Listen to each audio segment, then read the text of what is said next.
So after boot camp, you go to Pensacola, Florida for we call it A school. And you hang out there until they're ready for a new class to start, basically until they get enough air traffic controller graduates from boot camp to fill up a whole class of people. Then they'll class you up. Um, and I want to say my class size was like it ranges from probably 5 to 15 people in a class, and it's very intense. Just to put it into perspective, the Navy school is 4 months, 16 weeks, and if you were to go to the FAA school, it's 6 to 12 months, I think, depending. So you are cramming the same exact certificate that federal air traffic controllers get in 4 months in the Navy. And so you have it's changed since I went through school in the end of 2013, beginning of 2014. They have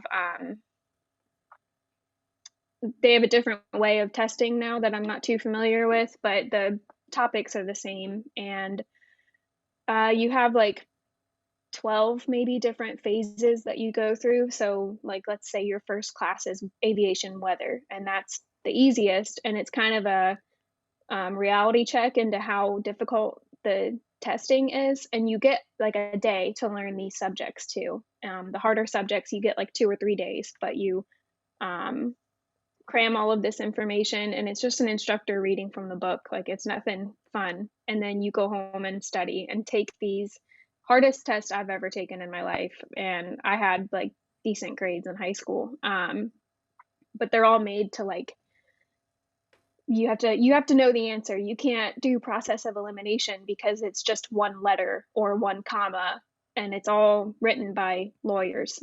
Anyway, very difficult tests, and you have to get through.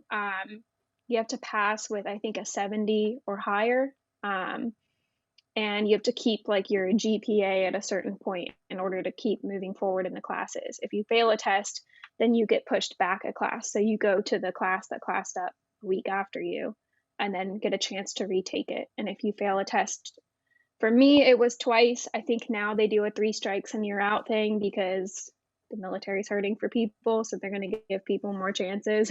um, and if you fail, then you go into like an academic review board and they decide if they're going to give you another chance or if they're going to kick you out of being a controller. You get sent back and they'll assign you another job that's less difficult. Um, so, yeah, you have 4 months of that, just pretty much cramming for a test. You take the test in the morning, and then as soon as you come back from taking that test, you're cramming for another subject. And after your 4 weeks are up, then you get assigned a duty station. And it used to be based off of your performance in the class, like your ranking. I think now it's just random.